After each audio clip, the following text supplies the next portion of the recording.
Shalom Indonesia, apa kabar Anda? Kesempatan kali ini senang sekali program Mimbar Agama Kristen selama 30 menit ke depan akan menemani Anda.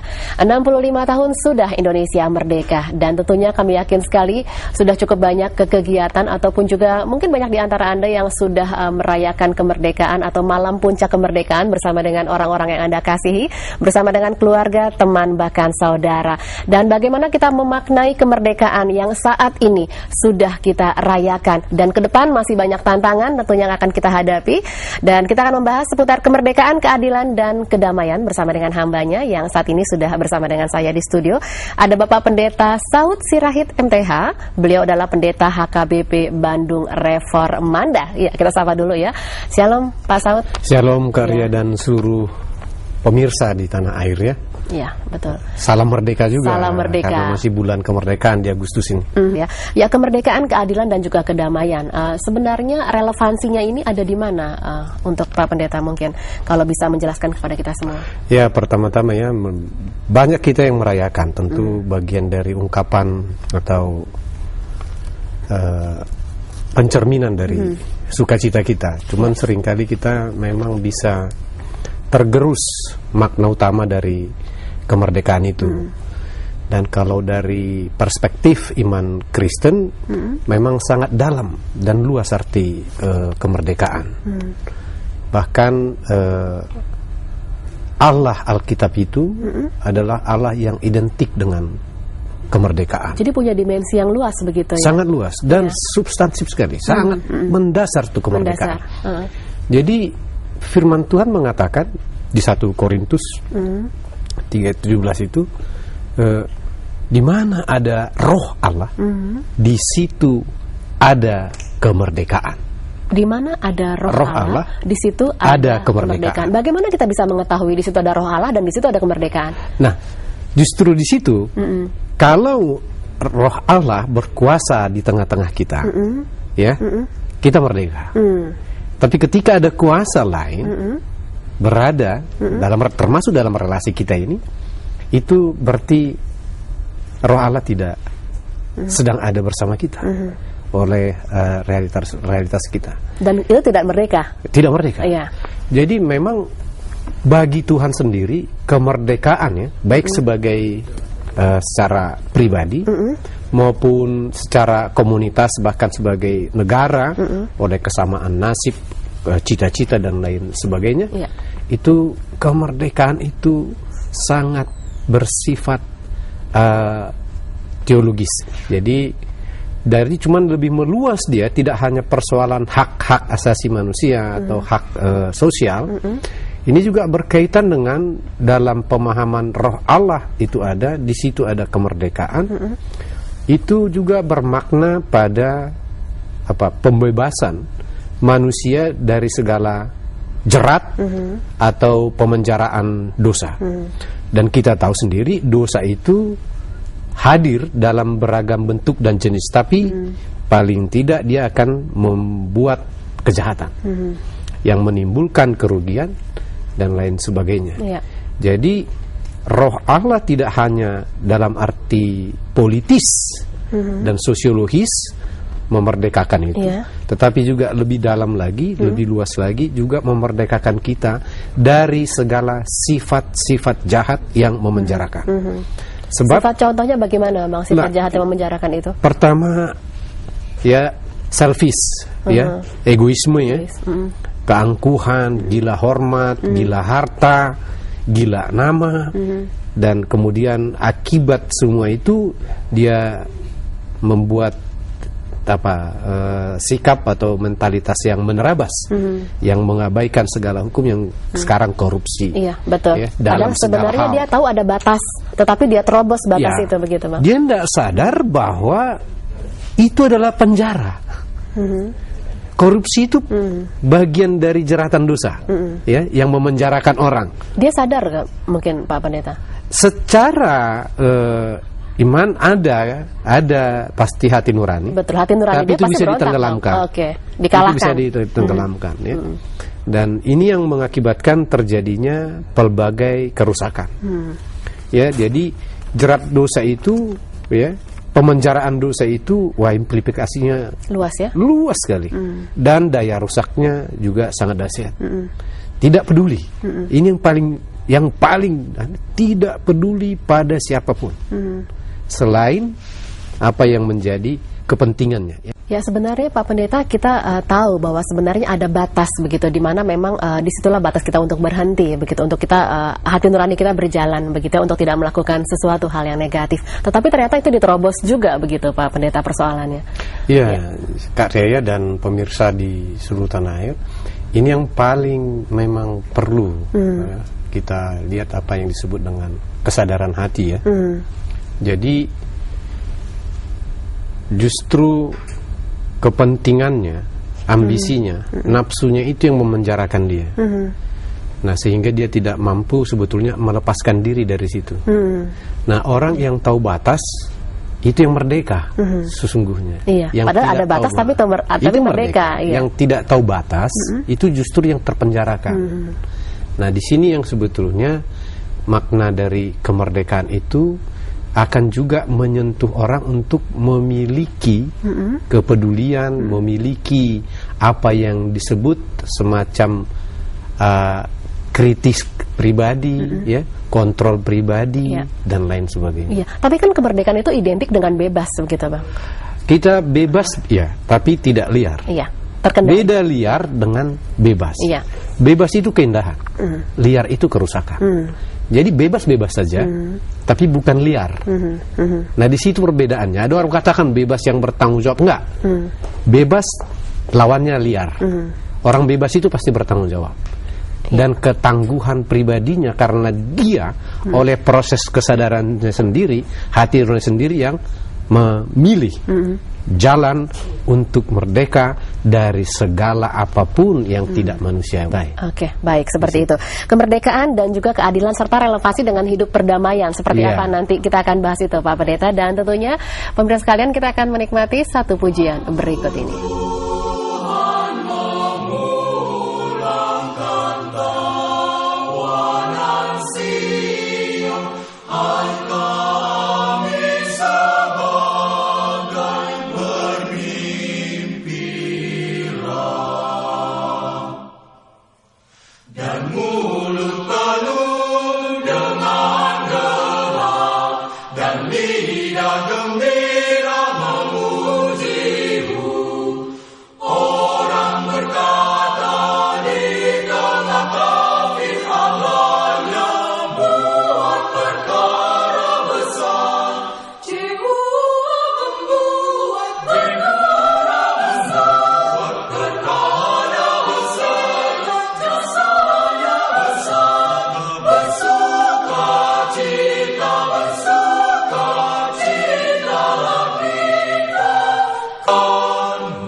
Terima kasih Anda masih bersama dengan kami dalam program Mimbar Agama Kristen yang hari ini membahas seputar kemerdekaan, keadilan, dan juga kedamaian.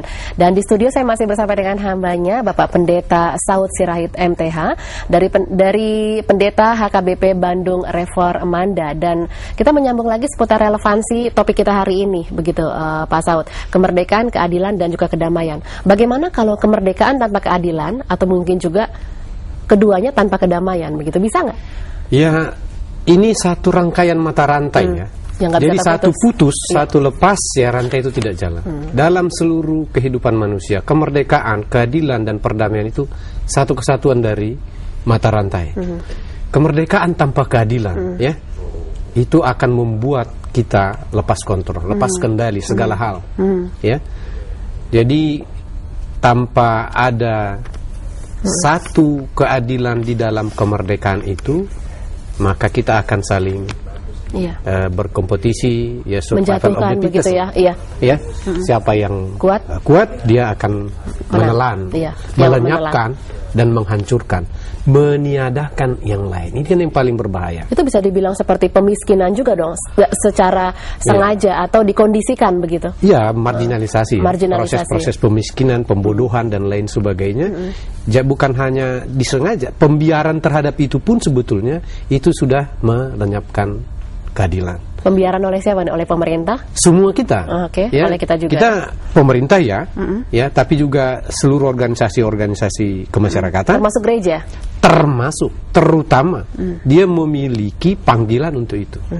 Kalau dikatakan di dalam Lukas, kepadaku diberikan untuk membebaskan orang yang tertawan, kan? Jadi semua itu orang yang miskin dan lain sebagainya. Bahkan kan sebetulnya satu yang selalu dikatakan oleh Yesus, ya, kau memberi kepada pejabat, kepada pembesar, itu bukan memberi kepadaku, tapi kau memberikan kepada orang yang terkecil ini, berarti engkau memberikannya kepadaku. Jadi kalau kita memberikan kado atau apa kepada orang-orang besar, tidak ada makna. Tapi kalau kita memberikan kepada orang yang kecil, kau berarti memberikan itu kepadaku. Sejauh dengan motivasi iman, Tuhan itu bukan Tuhan yang main-main. Ya, dia bisa membebaskan dari segala hal. Ya, orang katakan kalau orang celaka ditinggalin aja, nanti kita malah ikut-ikutan. Nah, kalau kita berangkat dari keyakinan nggak bakal. Itu keyakinan itu berbeda. Nah, dari kalau dalam kita, begitu ya. Nah, ini tentang sedekah ini dulu. Ya, dengan keadilan. Kalau tadi itu hanya misalnya kayak pemadam kebakaran, ya, sedekah memberi kan, ya, hal yang tapi kalau keadilan itu juga bermakna transformatif. Dia akan menyeruak ke dalam struktur, terhadap sistem, budaya, ekonomi, dan lain sebagainya. Jadi dia akan membebaskan tiap orang, membebaskan seluruh sistem, membebaskan budaya untuk hidup sebagai manusia. Yang dibebaskan itu adalah budaya atau mentransformasi hal yang benar, begitu kan, Bang? Iya, seluruh jadi satu rangkaian sistem itu ya, keadilan itu ya. Jadi kita nggak bisa karena sedekah ya penting, tapi keadilan itu juga, sadek itu juga penting. Orang kalau dilihat struktur tidak adil, dia lawan. Ya. Kalau pemerintah tidak adil, dia lawan. Penguasa tidak adil, dia lawan. Bahkan dengan tegas Alkitab mengatakan di dalam, kita baca sebentar. Ya, dari mana nih, Pak Pendeta? Dari Mazmur.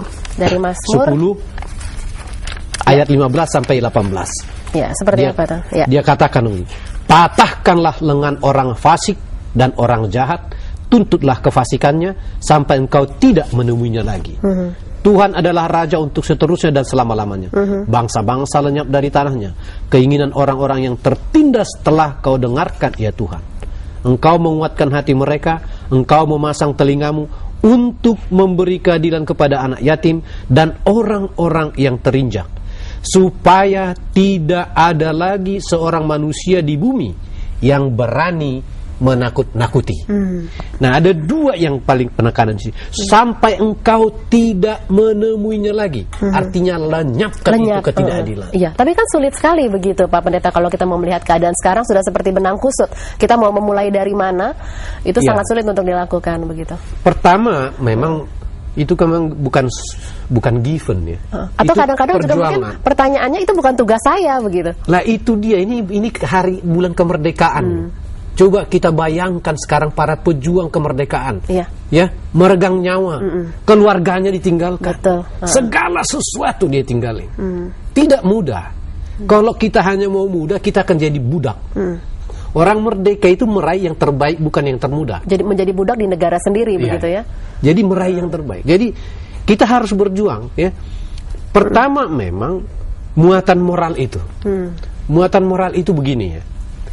Sebuah dompet jatuh di depan rumah kita, di dalam pagar rumah kita. Secara hukum kita menguasai itu karena di wilayah kita, di rumah kita, tempat orang. Tapi secara moral, dulu ibu saya katakan, itu bukan uangmu, kau cari siapa yang punya itu. Kembalikan. Itu moral beda. Makanya sadek itu juga berdekatan sekali dengan yang disebut misfat, hukum. Kan? Jadi hukum tanpa moral, tanpa muatan keadilan, kekejaman yang terjadi, manipulasi yang terjadi, pengacara yang justru menyelewengkan hukum, aparat penegak hukum yang justru menelikung hukum. Kalau tanpa moral keadilan, bayangkan rusaknya kemerdekaan kita. Kita bilang tidak mudah, udah lingkaran setan dan lain sebagainya. 350 tahun penjajahan, lebih dari lingkaran setan. Tapi datang pejuang-pejuang Republik ini yang mau memberikan nyawanya, ya, meregang, bukan hanya keringat, darah, penderitaan, dan dia tidak menuntut sesuatu. Iya, tadi sudah berkaitan dengan kemerdekaan dan keadilan. Tinggal perdamaian, begitu Pak Pendeta, yang akan kita bahas. Tapi kita akan bahas di sesi selanjutnya. Kita akan mendengarkan satu pujian dari Napostebulung HKBP Bandung Reformanda. Di dunia terdengar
bersama dengan hambanya Bapak Pendeta Saud Sirait MTH dari Gereja HKBP Bandung Reformanda. Tadi kita sudah belajar seputar relevansi antara kemerdekaan dan keadilan. Bagaimana dengan perdamaian? Mungkin langsung saja, Pak Pendeta. Orang seringkali tidak sadar ya bahwa perdamaian itu sangat bergerak ke depan. Jauh lompatan. Maksudnya bagaimana? Ya. Orang yang tidak hidup dalam damai tidak akan memiliki masa depan. Jadi orang yang memiliki hidup dalam damai punya masa depan. Dia yang pemilik masa depan. Pemiliknya. Pemilik masa depan itu hanya orang yang damai, orang yang berhati damai. Orang yang berada dalam konflik, permusuhan dan lain sebagainya itu sedang menggali kuburnya sendiri. Nah, itu bukan kata saya, itu firman Tuhan juga yang mengatakan. Coba mungkin kita bisa baca kita bagikan langsung dari saja. Mazmur ya. Mazmur 37 ayat 37. Mudah mengingatnya. 37 ya, yang mengatakan, "Perhatikanlah orang yang tulus dan lihatlah kepada orang yang jujur. Sebab pada orang yang suka damai akan ada masa depan." Iya, sebenarnya kan tujuan dari kemerdekaan dan Pancasila sendiri juga sudah jelas-jelas begitu bahwa kedamaian itu adalah yang harus dipertaruhkan begitu kan. Ya. Dan futuristik kan maknanya, ke depan dia. Jadi anak-anak siapa saja kita kalau mau memiliki masa depan bersuka damailah. Mulai dari mana? Keluarga. Dari diri sendiri ya. Dari diri sendiri. Kalau keluarga yang konflik akan kehilangan masa depan, ya. Satu komunitas yang konflik akan kehilangan masa depan. Atau bubar ya. Suatu bangsa yang konflik akan juga kehilangan masa depan. Pasti. Bubar dan lain sebagainya. Makanya dipelihara kemerdekaan, keadilan dan perdamaian itu satu kesatuan. Bila itu ada di kita, bangsa ini akan dahsyat. Ya. Dan untuk itu orang bila perlu meregang nyawa itu sudah dibuktikan para pejuang kita, para pahlawan kita. Untuk itu gitu loh. Jadi bagi kita yang di tengah-tengah bangsa ini, bagi siapapun, hiduplah dengan mencintai kedamaian. Supaya masa depan berada di tangan kita, di tangan bangsa kita, bukan di tangan bangsa lain. Dengan suka damai itu artinya masa depan kita genggam. Iya. Tapi sebenarnya yang kalau kita melihat di lapangan yang mengental sekarang ini adalah rasa curiga begitu Pak Pendeta. Yang akhirnya ini mematikan yang namanya kedamaian seperti itu. Ya ini. Dan sebenarnya peran gereja di mana sih? Peran gereja saatnya ya sekarang ini harus lebih terbuka, ya, menghilangkan segala bentuk primordialisme, sungguh-sungguh mencintai tanpa pandang bulu. Jadi pendeta, penetua, warga jemaat, mereka kawan-kawan sebangsa ini tidak pandang agamanya, jalankan dululah moral, jalankan dulu cinta kasih itu. Jangan berpikir dia melakukan begini kepada saya, jangan. Bergeraklah dari motivasi dasariah itu, bahwa gereja orang-orang percaya di dalam Yesus adalah untuk ya menyalurkan jembatan menjadi titian kasih Tuhan. Kalau ke depan ini kita lakukan pembodohan begitu ya biasanya Pak Pendeta. Yang pencerdasan lah. Ya pencerahan dan pencerdasan dan penguatan rakyat. Kalau yang sedekah itu terus kita lakukan. Sedekah itu bisa akhirnya menimbulkan ketergantungan baru. Kan akhirnya jadi pembodohan juga. Ya gitu. Pembodohan. Nah, dan dia menjadi sederet angka, robot yang bukan karena dirinya meraih sesuatu yang berharga bagi dirinya, tapi dari luar, diperbudak sebetulnya. Jadi proses-proses yang justru memungkinkan orang berkreasi, berkarya, ya, dengan kesempatan lapangan kerja yang seluas-luasnya. Itu yang akan membuat dia menjadi manusia yang merdeka, manusia yang sejati. Di situ. Iya. Nah, tadi dari peran gereja, Nas. Kalau dari jemaat sendiri, begitu. Saya kira sudah harus ya. Tiap-tiap gereja ini kalau dia sanggup paling tidak memberikan beasiswa 1, 2, 3, 4, 5 orang itu mampu kok itu. Beasiswa kepada siapa dulu nih? Siapapun dia, yang miskin, tetangganya, tidak pandang agama. Bukan harus jemaat situ. Oh enggak, itu enggak benar. Ya. menurut saya kita harus lebih sekarang ini memiliki keterikatan sosial, solidaritas sosial kepada siapapun. Ya, kita sama-sama sebangsa dan setanah air. Berbeda boleh, tapi kita suka damai. Lalu kita akan berproses pada suatu pencapaian yang lebih baik ke depan. Iya, dan tanpa kita juga meminta untuk dia melakukan sesuatu kepada kita. Begitu, tanpa pamrih. Iya, kadang-kadang kan ketika kita sudah dibantu, taruhlah kita dibantu oleh orang lain, itu sampai kapanpun yang namanya balas budi itu akan terus jalan. Enggak. Kekristenan tidak mengenal balas budi. Yang ada adalah ketulusan, keikhlasan. Ya, apa yang diberikan tangan kirimu tidak perlu diketahui tangan kananmu. Iya, di situ yang tulus, ikhlas gitu. Sekali memberi, anggap tidak pernah memberi. Gitu. Tapi sekali menerima, anggap sepandang hidup Anda menerima. Ya, seperti di situ. Itu barulah namanya merdeka. Iya, mungkin pesan-pesan yang mau disampaikan kepada semua pemirsa di rumah, kemerdekaan, keadilan, kedamaian. Silakan Pak Pendeta. Ya, para pemirsa setanah air yang terkasih dalam Yesus Kristus, kemerdekaan yang telah kita raih, kita nikmati melalui darah para pahlawan kita, harus tetap kita teruskan semangat dan cita-citanya bagi keadilan dan kemakmuran bangsa Indonesia. Apalagi bagi gereja-gereja, warga gereja.